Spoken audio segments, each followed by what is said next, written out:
she changed. Changed for Lady Gaga. Yeah.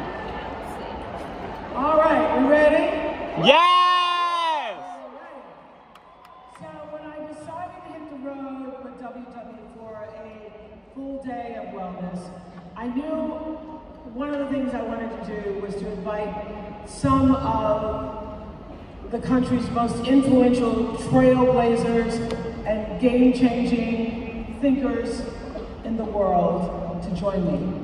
So these are the rare few who actually channeled their fame and harnessed their own experiences to become a force for all that it means to be well and to do well in this world.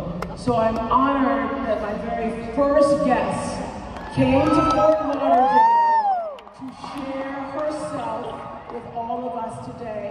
Please welcome the incomparable Lady Gaga! Yes!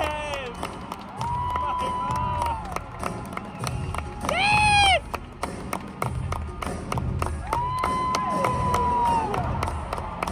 Yeah!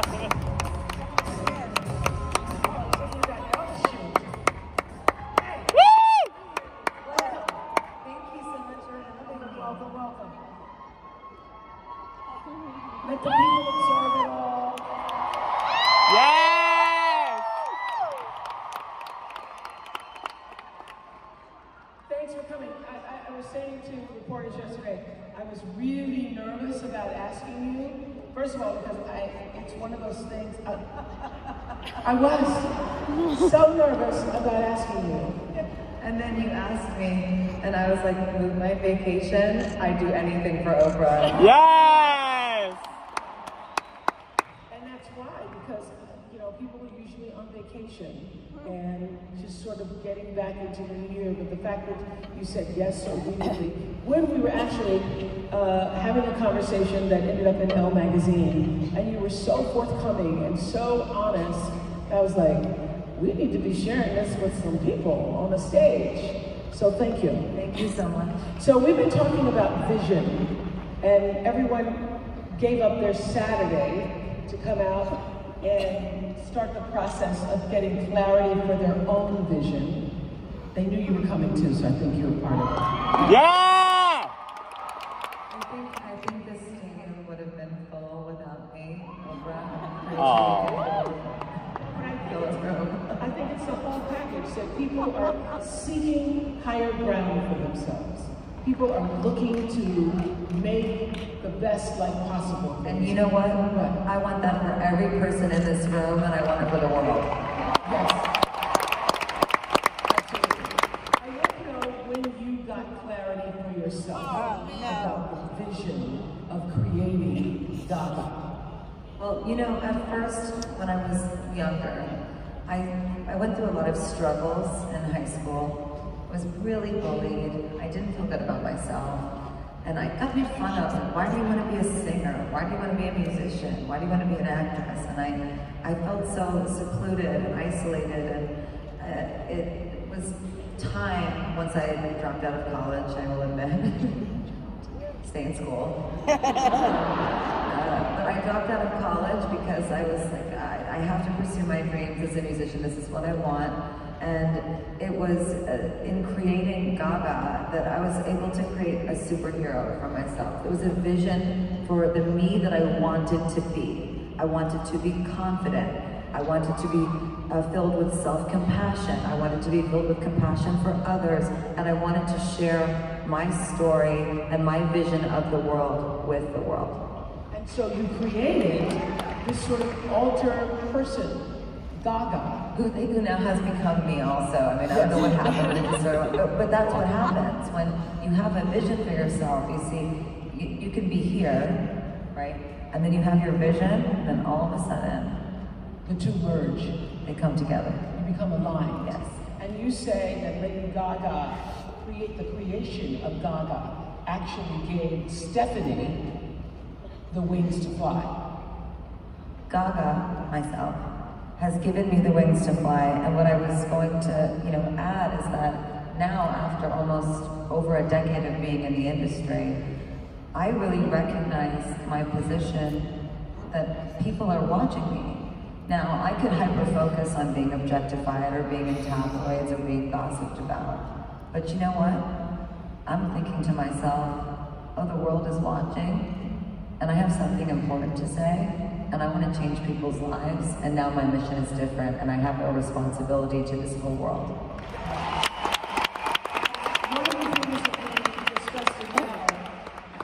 One of the things that surprised me when we talked about it in the recent Elle magazine, you were saying, I was saying, you have spent a lot of time shocking the world. That meat dress was the first time we all like kind of a gas. And you said you have now reached a point in your life where you don't feel the need to create some identity of shocking people. Yes, I think it was something that I enjoyed to amuse people, you know, so that they would listen to the music and that there was sort of a state of confusion of who is this woman? I don't really, I'm like, it's kind of like, you know, watching a train wreck, you know? But the truth is that that was part of my art form, was how do I get people to see and watch and listen and become engaged with me on a personal level, even though it felt quite superficial, I think, for a lot of people. And it's changed since then, because number one, it's no longer shocking to have pink hair. And number two, I think the most shocking thing that I could possibly do is be completely vulnerable and honest with you about my life, what I've been through, the struggles that I've seen, that I've also been a part of, and share that with the world so that I can help other people who are suffering. And one of those things that I deeply care about is mental health. Yes.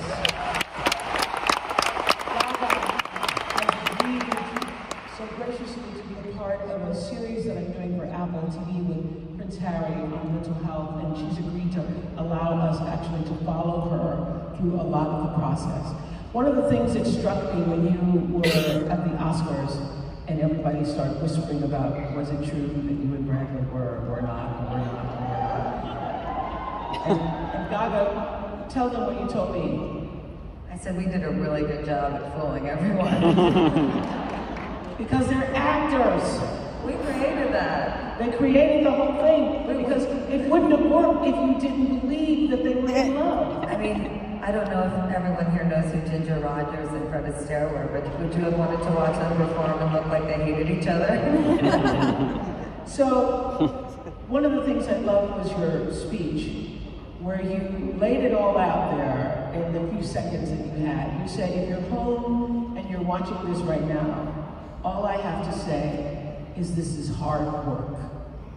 I've worked hard for a long time, and it's not about just winning, it's about not giving up. And if you have a dream, fight for it. And this is the part I love so much, y'all. This is worth a quote. There's a discipline for passion, and it's not about how many times you get rejected, or you fall down, or you've been beaten up. It's how many times you stand up and are brave and you keep on going. I just love that. There's a discipline for passion. There is a discipline for passion. And guess what? This book that you've given everyone today, yes, this entire event, this is also an exercise in a discipline of passion for yourself. This is the time that is for you, to give back to you. When you give back to yourself, you sit in a state of gratitude, and then you are able to give to those around you and be kind. That is how we heal the world. Someone had asked you, what do you see when you look at that Oscar, and you say you see a lot of pain? And is that because of the hard work, or is that because of the actual physical, mental pain that you had to go through up until that moment to get it? Well, it's not a huge secret, but some of you might not know in the audience tonight or who's watching, but I struggle with mental health issues, and I struggle also with chronic pain, Some call it fibromyalgia or neuropathic pain. What does that mean, fibromyalgia? What does it mean? That is a very big question, Oprah. So, fibromyalgia is essentially a chronic pain condition that makes your body hurt through your brain. Now, someone that might be watching this that has it might be saying, don't tell me that my fibromyalgia is in my head, because my whole body hurts. And even sitting here with you today, I'm in head-to-toe pain. But what's interesting about it is that I've found through neuropsych research and my relationship with my doctors that fibromyalgia can be treated through mental health therapy. And mental health is a medical condition. It should be treated as a medical condition. It should not be ignored. So twice you said you have mental health issues. Yes. What does that mean for you? Because as I was sharing with you on the phone, I have a girls' school with girls who come from traumatic backgrounds. Yes. And I didn't know until I started the school, because I had this idea that we're going to create this school and everybody's going to come and they're going to get an education and they're going to go out in the world and everything's going to be fabulous. I had no idea the impact that trauma has on your mental health. Well, I've shared this with you and I will share it again, very vulnerably with all of you. I could open my book and read it, but I'll just tell you. So I was raped repeatedly when I was 19 years old. And I also developed PTSD. And as a result of the rape? As a result of being raped. Also not processing that trauma. I did not have anyone help me. I did not have a therapist. I did not have a psychiatrist. I did not have a doctor help me through it. I just all of a sudden became a star and was traveling the world, going from hotel room to garage to limo to stage, and I never dealt with it. And then all of a sudden, I started to experience this incredible, intense pain throughout my entire body that mimicked actually the illness that I felt after I was raped. So what that Were is— you raped by someone you knew? I was raped by someone that I knew repeatedly, and it was a trauma response. So when you ask me about what fibromyalgia is, what I would like for you to know and to shine a light on is that many people don't know what it is, and we need to all get together and figure this out. And this is how we're going to do it. There's the neuropsych aspect. There's also an immunity aspect, that where there is a possibility that the immune system has something to do with fibromyalgia or trauma response or neuropathic pain, whatever you want to call it. And there's also some similarities in my condition to autoimmune diseases, but fibromyalgia is not an autoimmune disease. So what I take an oath as a commitment today with you is it's 2020, and for the next decade and maybe longer, I'm going to get the smartest scientists, doctors, psychiatrists, mathematicians, researchers, and professors in the same room together, and we are going to go through each problem one by one, and we are going to solve this mental health crisis.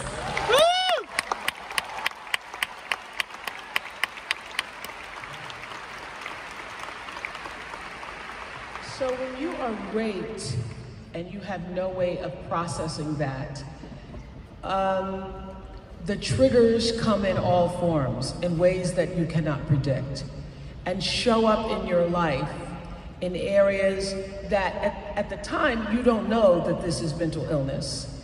You shared with me that you became a cutter. I did. And I have scars. And that you have scars from cutting.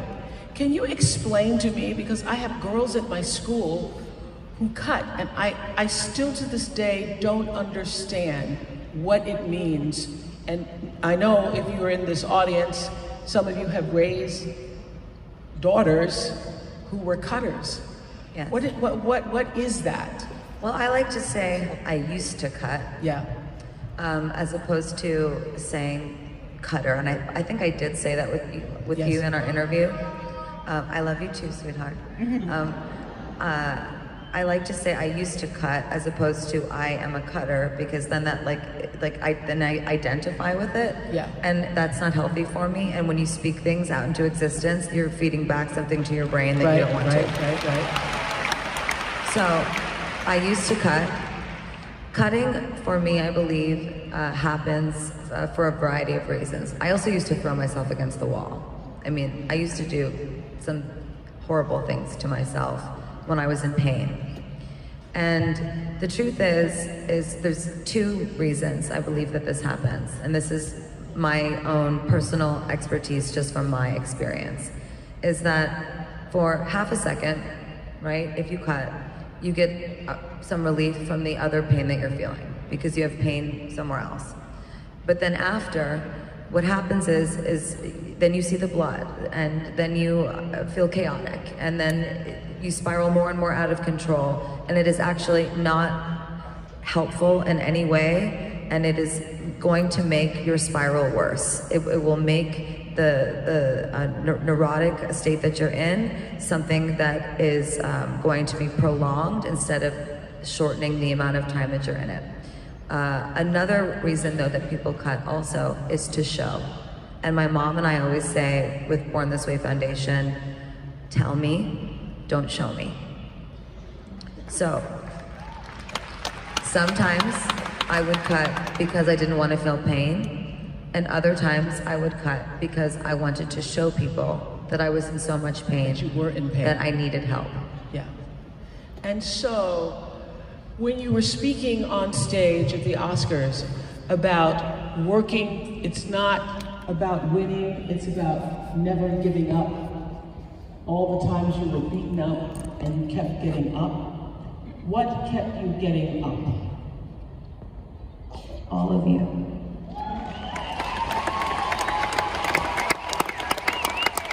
Women like you, faith, inspiration, hope, and I also have to say it, and I know that this is controversial in a lot of ways, but medicine really helped me, and I think a lot of people are afraid of medicine for their brains to help them, and I really want to just erase the stigma around this, because I'm sick of saying it over and over and over again. And also, by the way, if your primary care doctor is prescribing you an antidepressant, this should not be happening. Your primary care doctor should be introducing you to a psychiatrist who is an expert in medication. What moves me so much in this space, and why I want to work so heavily and much more thoroughly through it in the future, is that not everybody has access to these things. And not everybody has the money for these things. And I want the money for it. I want the best doctors in the world. And I want us to understand the brain and all get on the same page about it, so that Gen Z does not have to deal with this the way that we are right now. Mental health is a crisis. And so medication has helped you. Medication's helped me tremendously. I mean, I take an antipsychotic. I'm in the 1.4 percentile of people that do. And if you didn't take that medicine, what would happen? What would your life be like? I would spiral very frequently, and I would spasm in my sleep. Wow. So, are you able to remain creative in the midst of the pain? Yes. Really? Yes, and that has come from both medicine, therapy, dialectical behavioral therapy, cognitive therapy, DBT therapy. Yes. DBT therapy, yes. Woo! And also, it's come through something that I learned through DBT, which is called radical acceptance. Woo! Sitting here with arguably the most powerful woman on the planet. And I have radically accepted that I will put my shame in a box all the way over there and make it very small. And say to myself, I have mental health issues, I I take a lot of medication to stay on board. And I'm a survivor. And I'm living and I'm thriving and I'm strong and I'm going to take all my life experiences and I'm going to share them with the world and make it a better place.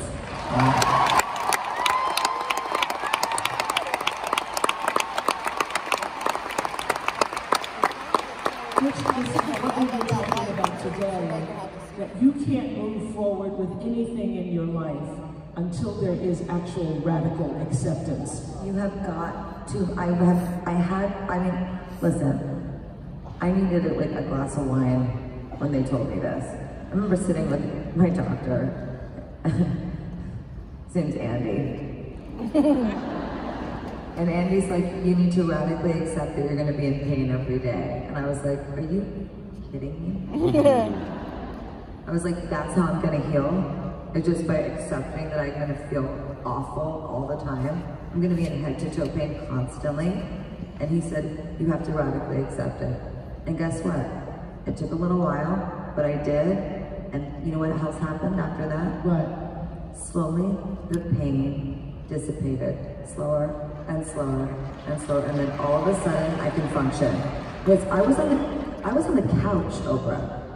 I was laid out. I could not move. I was being assessed by doctors to see if they could eat. I had a psychotic break. I told you this in our interview before. Yes.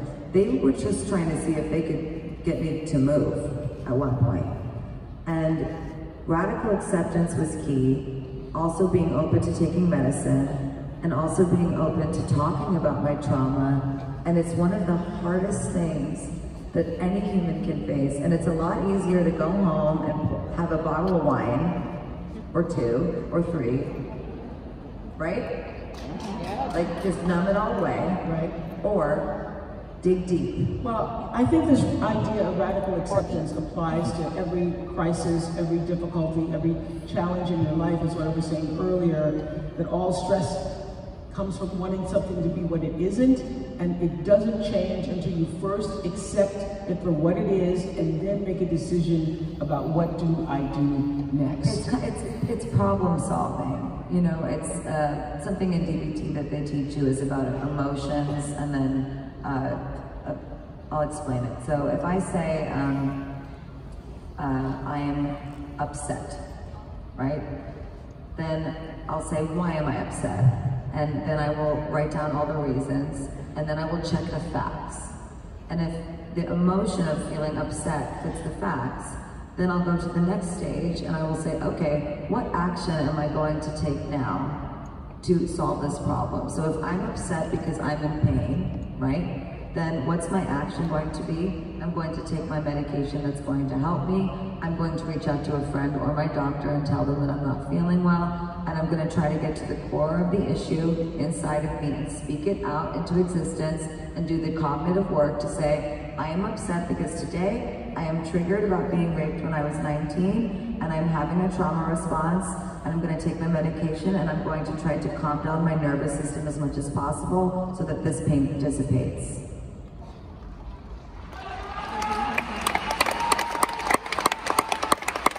And that's the process for you.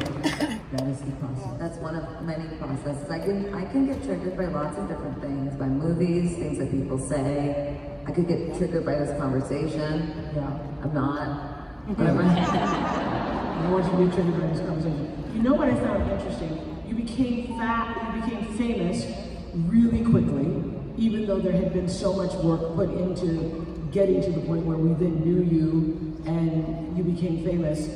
And you made the decision, or have made the decision, that you're not interested in just fame, but you're also looking for impact. I want impact. I always did. I thought it was just for music at one point. I had some dreams of being an actress. And then it really was a spiritual awakening for me. I mean, I consider myself a spiritual religious woman. I don't go to church every Sunday, but I do pray every day. I prayed like 8 times before I came out here. I was like, God, just tell me what to say. And the truth is that once I became famous, I thought to myself, well, I will, and I want to continue making music. I will and want to continue being in movies.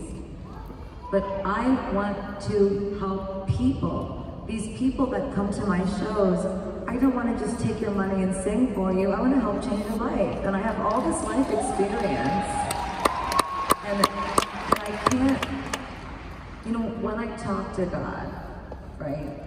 And you know, whatever you want to call it for yourself, if it's God or the other realm or your angels or by any name, in response, any gender, right? In response, when I talk to God, I say, tell me what to do, because I'm being watched, and I want to do the right thing here.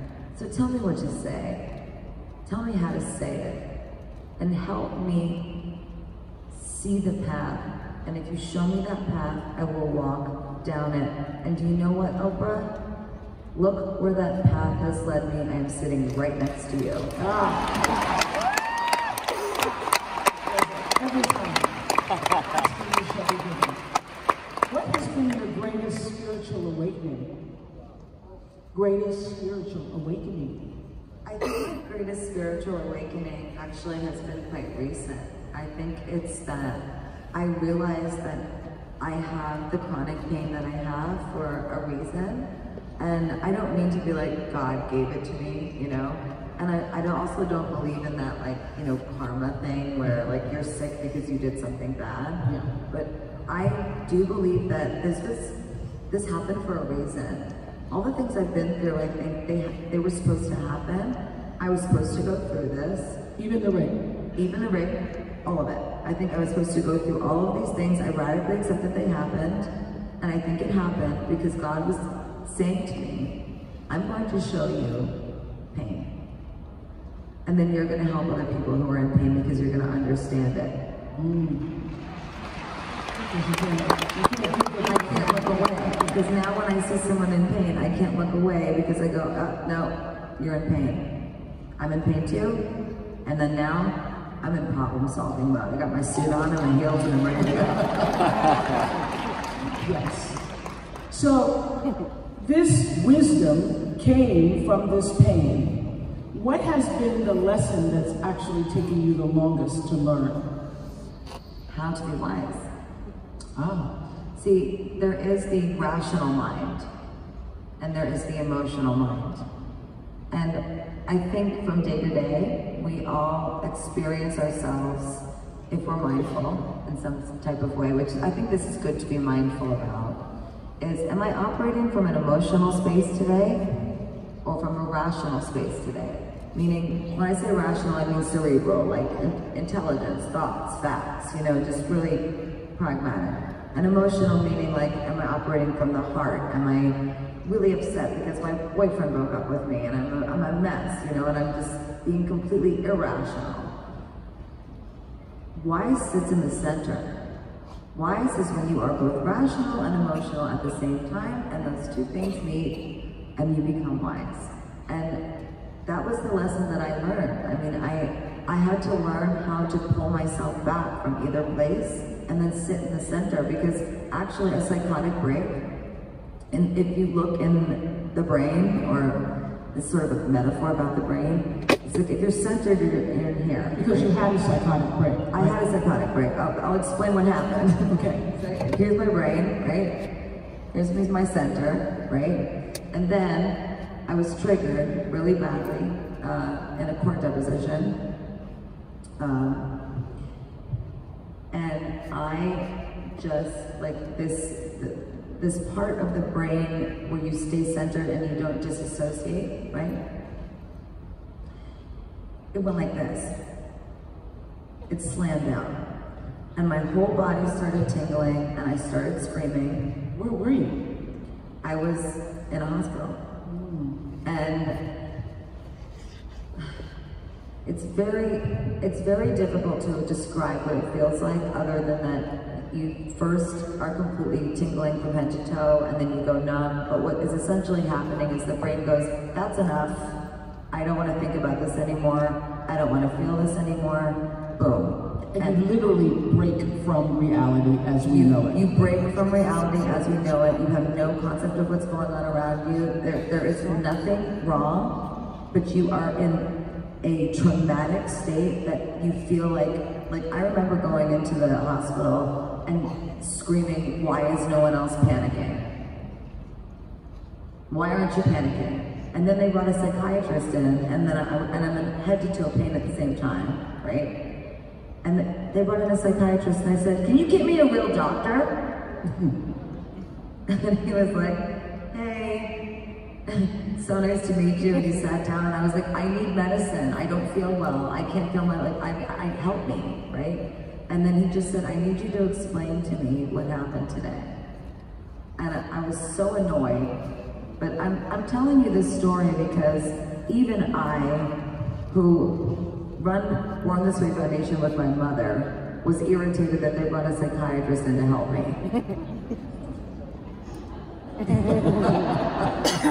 I mean, that's how, gone I was. I was so separated from the world. And once we started talking, he realized what had happened to me. And then he ordered a medication for me that I took reluctantly at first. And then he became my psychiatrist and assembled a team for me. And I went away to a place that I go to sometimes still for a reboot. Yeah. And they took care of me, and we got all of the things lined up, and I have a very unorthodox, actually, set of pills that I take. But they saved my life, and I'm very grateful. Well, I think this is remarkable that you feel so open-hearted, vulnerable enough to share this. Was there a time when you were afraid of it getting out? Like Gaga's had a psychotic break, y'all. You know, I think I was more scared of the psychotic break itself than I was about people knowing about it. I mean, when your brain flatlines like that, I mean, it's something I would never want to ever experience ever again. And when that happened, were you thinking about your famed life, your life as Lady Gaga? Were you thinking those days may be over? Were you thinking? I was thinking two different things. So to answer your first question, at some point I had to tell people, because I can't live a lie. I'm an authentic person, and here I am, and I'm perfectly imperfect, you know? It's like, and we all are. And we all have our things that we go through, and I just felt like, why wouldn't I share this when I share all of myself with the world all the time?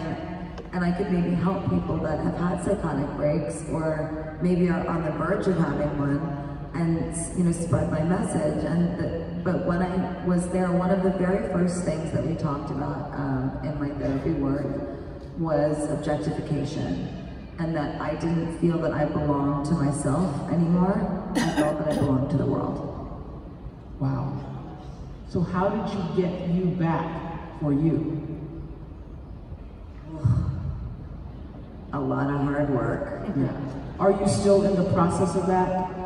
I'm past that part.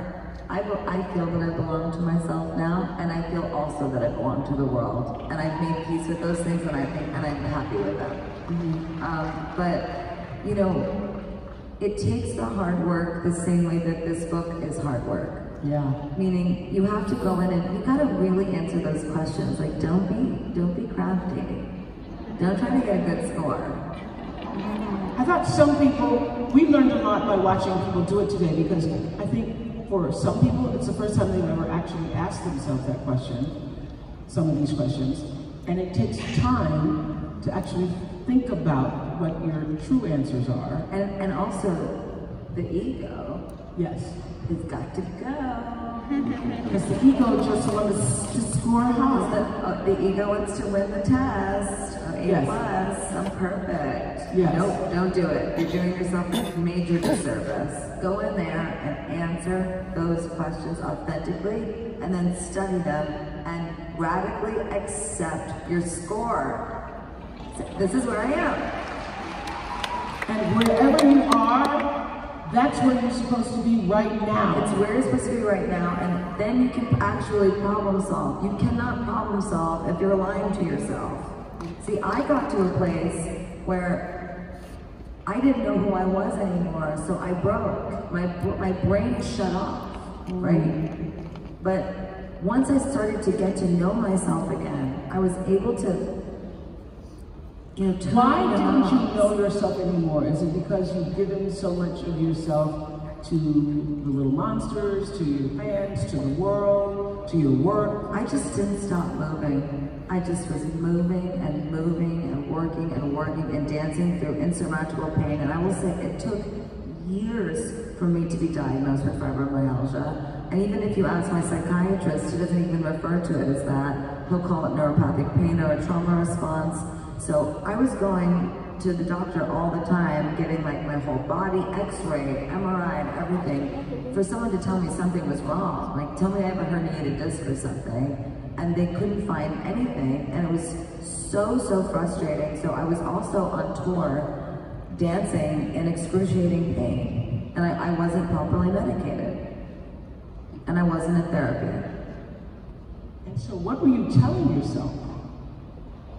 I was afraid I was gonna die. So you're performing on stage in front of thousands and thousands of people all over the world, and every night going to bed thinking you were gonna die. Yeah. And you lived that way for how long? I would say I lived that way for about 5 years. That's so sad. And I radically accept those 5 years. Because they made me who I am.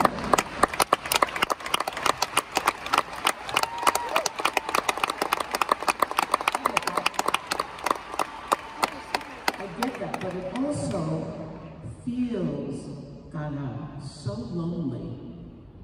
You know, I think we live in this Instagrammed world where everybody wants to be famous and they want to post their lives as they want us to think that it is. And this idea of what your life is like and what we see and what we've been exposed to about you, people think, oh gosh, I would just love to have that life. You can't have this life unless you're willing to have every part of this life, including the rape, right? You have to have take it all. Well, including the rape and also no one wanting to help me. Yes. You know, in an industry where everyone has someone on each other, so no one wants to help you out. Really? Oh yeah. No one wanted to help me. No one wanted to help me go after that person, to put that person where they belong, which is jail. Yeah. And I'm not ashamed of it, but through the whole Me Too movement, I've made the personal choice not to say who it is, because I choose to not relive it. And that's my personal choice, and I hope that the world respects that.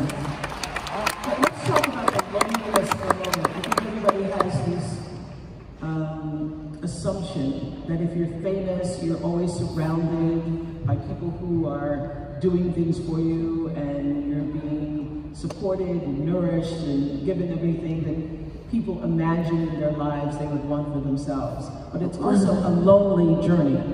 It's lonely, and when you have chronic pain, it's extra lonely, because it's just you that has it, and you can't make someone else feel it. You feel completely alone. And let me tell you something, I might be famous, but if you think that someone's bringing me caviar all day, they're more likely to be giving me a bowl of ice to dunk my head in so I don't have a dissociative state. So, my friends that I work with, I don't ever say that people work for me. They take care of me every single day so that I can be healthy and do my work, do what I love, and also because they so much believe in my mission. And for all of them that are here today, I would like to thank you so much for what you have done for me, my second family, so that I can be here with Oprah talk to you about this importance of self-care and shine a light on something that is so important. Let's be radical. Let's change things. So you have radical acceptance, and what you just mentioned, looking at yourself from the point of view of, I just said to a reporter yesterday, giving more love to yourself. How did you learn to move from radical acceptance to radical love for yourself first? Well, you know, some days are better than others. Some days I have lots of self-love. Some days I have less. Some days I have lots of self-confidence. Some days I have less. But I had to radically just accept that every day can be different, and that's okay. It doesn't mean we're not moving forward. If you know, in therapy, they say sometimes when you take 3 steps forward, you might also take 1 step back. What's important is to try to keep tabs on making sure that if you take 2 steps forward, you don't also do something that takes you 10 steps backwards at the same time. So, you know, my practice and my commitment is gratitude. And gratitude even in the midst of the pain? Gratitude even in the midst of the pain. I do this all the time. I will be laying on my porch in pain crying, and I will say, thank you, God, for this pain. Thank you. I surrender it to you. This pain is meant for me and my body right now. I'm here in this moment, and I'm learning. Thank you for teaching me. Wow. So what's the things that you do on a regular basis to keep yourself whole? Medication. So you're medicated all the time? Yes, every day. Every day. What's your ritual? If I took my pill box out, it would sound like a rattle. Like a baby rattle. Really? Oh yeah. Okay. I mean, I don't mean to laugh, but it's kind of funny. But I'm healthier than I've ever been.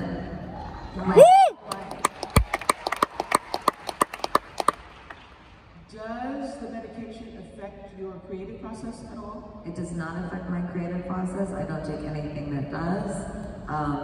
When I get further down the road of creating this epicenter of mental health and healing, I will share more with the world on a scientific level So what these medicines are. You're not on pain medication? I take no narcotics at all.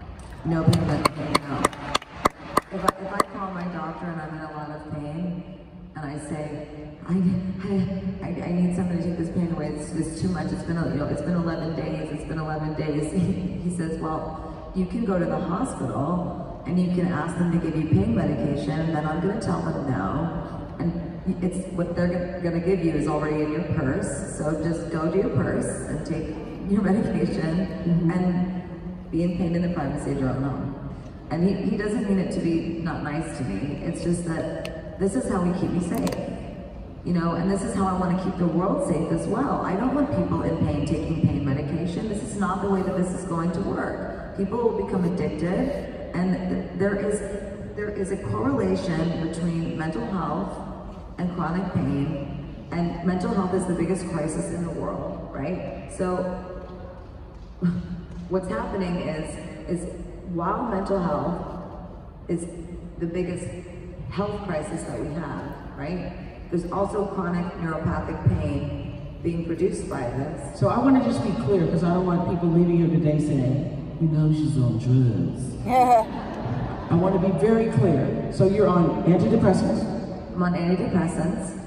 I am on a medicine called methylcarbamol, and I am on an antipsychotic called olanzapine. And I take a few other things that are stress-based, but I want to be very careful about saying any of this, you know, in a public way to tell anyone what to take. You know, this is not, it's not the same for everyone. So I want to be very clear that if you feel that you need help, you need to go to a psychiatrist, and you need to be properly evaluated by that psychiatrist so that you can get the help that you truly need. What I take is not necessarily what you need to take. And did you have to go through a series of different drugs until you got the right one? Because I know a lot of Yes, yes, I did. I had to go through a series. And actually, one that helped me the most was a drug called modafinil. I don't know if anyone knows that drug. It's in the morning when I wake up, I'm in tremendous pain most of the time, and it just kind of turns the lights on, and my brain just kind of wakes up, and then before I know it, the pain starts to dissipate a little bit. So, but no narcotics. No narcotics. No pain pills. No pain pills. No Xanax. Not even a Xanax. Not even a Xanax.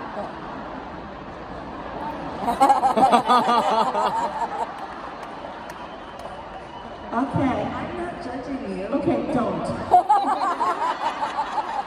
I mean, we could offline have a conversation about other drugs that are better than Xanax. Okay, maybe. but listen, I started taking Xanax after my dog Luke we needed Luke to take Xanax to fly because he was like a wreck flying, and it calmed him. So I thought, I might need one of those. So when I'm traveling, traveling or when you sign your tax returns? When I'm traveling, when I'm traveling, and in various time zones I can't get to sleep, I take a half of one of Luke's pills. You looked at me with such shame in your eyes. There's no shame. Okay, I'm just sorry. It's okay. There's no shame. I have my baby rattle, okay, and you have your Xanax, and we all need our things. I don't call it Xanax, I call it Luke's pills.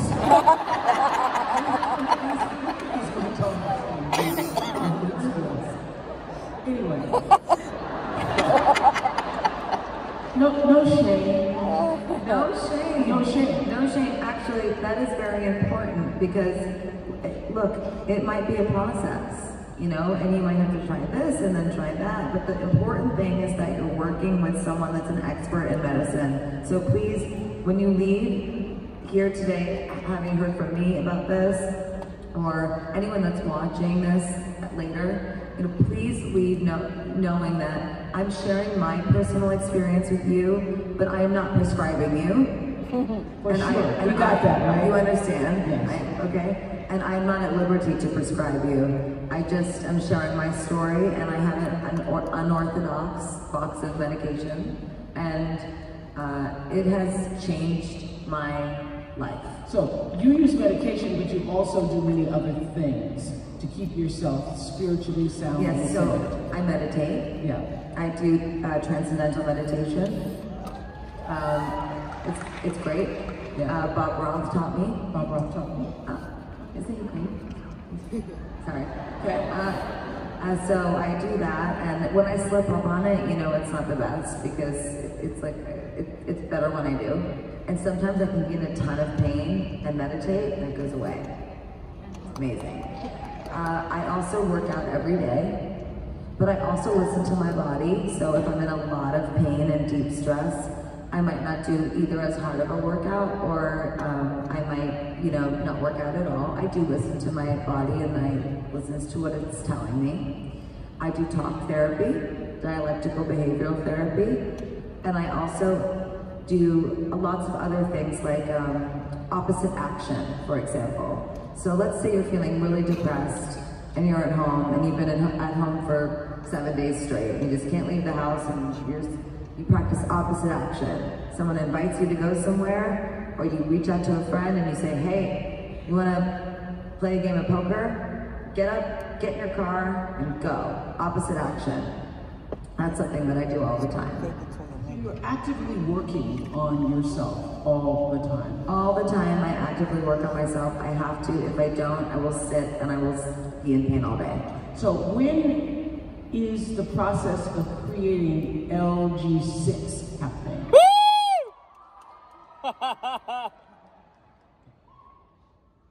4 years. 4 years. 4 years. Not 4 years, but 4 years. Okay. And it's happening. Uh-huh. Okay. Don't worry, we're having a self-care conversation, but I I still am going to make music, don't worry. Because we were talking earlier, I was talking earlier to Julianne Hough, and she said that dance is your superpower. Oh yeah. Your superpower is music? You know, I think I have a few superpowers. I just haven't used them all yet. I'm getting ready. I've got a wand in my purse. I know your superpower, certainly one of them, is creating the Born This Way Foundation. I think it's one of the greatest things you've done. Not only did you have that great, that anthem that became an anthem for so many people's lives, to say, I radically accept myself as I am, because I was born this way. So tell us what you intended, because intention is so important to us, what you intended when you created the work of that foundation. The work of that foundation was something that a lot of people didn't understand for a long time. Yeah. They're like, what do you guys do? Like, you raise money for what? We were like, for a kinder and braver world. And they would go, like, that. It's really that simple. We want to create a kinder and braver world. And they're like, I don't understand. So what we do is we do research, and we also provide resources so that people can learn more about mental health, the importance of kindness, and also we put mental health first aid in schools around the country. And as also part of my commitment, this might be separate from the other epicenter of healing work that I want to do, is I want a mental health professional in every school in this country. And we need it. I want mental health to be its own class. What is health class? Sex ed? Is that what we're still doing? Is sex ed? I don't even know. I mean, like, what are we learning about in health class? We should be learning about the brain. And the mind, and the body, and its connection, and all the things. Yes. So I want there to be someone in every school that someone can go to if they're in need of help, or that someone can go to if they see that someone else needs help. And then at the same time, it is a requirement in every school that you learn about the importance of kindness, you learn about triggers, you learn about depression. 44% of the population is suffering from depression, and it's because of loneliness. This is because of our cell phones and social media. This is not lonely because we don't have partners, but we are literally collapsing around each other. There's all these walls, and we're collapsing around each other, unable to have this personal, interpersonal connection. It's gotta stop. It's gotta stop. And I know, one of the things you're doing at the Born This Way Foundation is your approach to courage is to take little bites of bravery and teaching other people how to, which I love this idea of little bites of bravery. Just be a little braver every day. You know, like if you feel like you can't do something, just go do a little. Just a little bit. And I promise you, before you know it, you're taking a big old bite of bravery, and it's amazing. And it can be something small. Like for me, if I don't feel well, and maybe I have an off day, I have nothing to do, but I don't feel well, simply by, taking a bath and massaging some CBD oil on my body, and then going to the mirror, brushing my hair, putting on some makeup, getting dressed. These are also things that you learn in DBT, right? That if you don't feel well, whether it's mind or body, you gotta keep moving, you gotta keep going. It's called throwing yourself into the moment. Throw yourself into the moment. Take a little bit of a bite of that bravery. Even if you only make it to the bath and you don't make it to the mirror, you did something. And I know that for you, I would say gratitude is my religion. It's the thing I practice with, deep consciousness and a sense of like regularity and discipline about it. And for you, that is kindness. It is kindness. Kindness heals the world. I said this with the Dalai Lama once. I said, the earth is a slowly rotting apple on a kitchen counter. Oh no. the truth. Okay. I'm sorry, but it's just true. I mean, it's like this. But The earth is a slowly rotting apple. But it's slow. It's really slow, right? But we have to be kind to that apple, to the humanity of that apple, and we have to be kind to the environment to keep that apple alive as long as possible, and that's through kindness. Yes, yes. And I have actually my commitment here. I want to hear your commitment. I commit to gratitude, to bring the greatest minds I can find in the world together to one by one solve the mental health crisis that is plaguing our world. I want to create an epicenter of healing, because when I give to others, I give also back to myself. Thank you. Lady Gaga.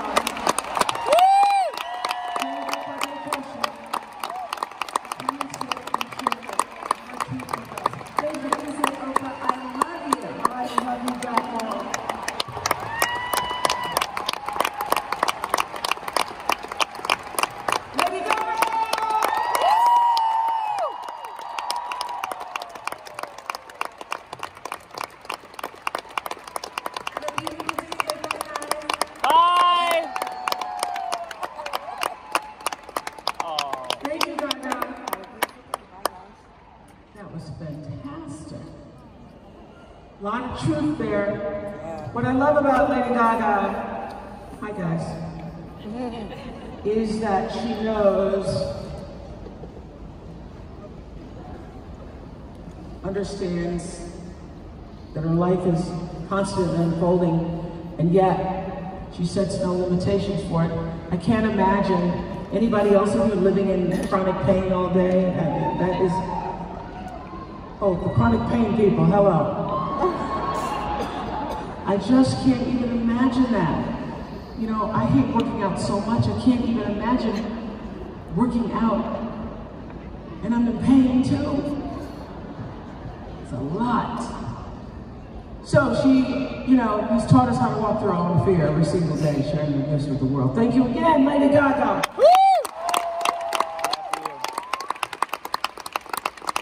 I've talked to a lot of famous people in the world. Rarely is anybody who's that famous, that well known, so honest. And I think it's a real gift when you can be somebody who has all that she has and be willing to also open yourself up and be that vulnerable. So I want you to leave here thinking about what are the gifts you have.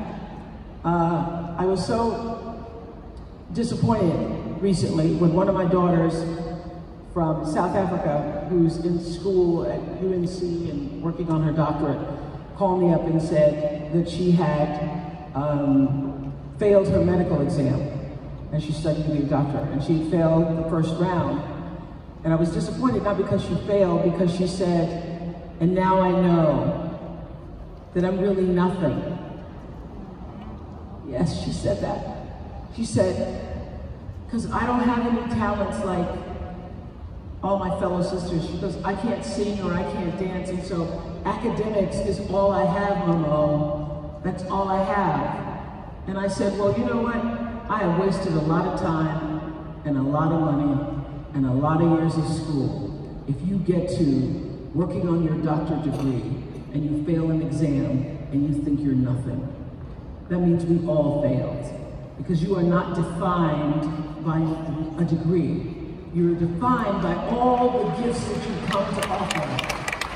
And the degree is just one accomplishment in a world of many that you will have or you won't have. So it's so disappointing to me that we get to this far down the line and you think you're nothing without the degree. What I know for sure is that every one of us, degree, PhD, no D, has gifts. I have no D. Has gifts that have been rooted inside you long before you could fathom the dream for yourself. By bringing balance and flow to any stage of your life, you're actually creating the path to become all that you were meant to be.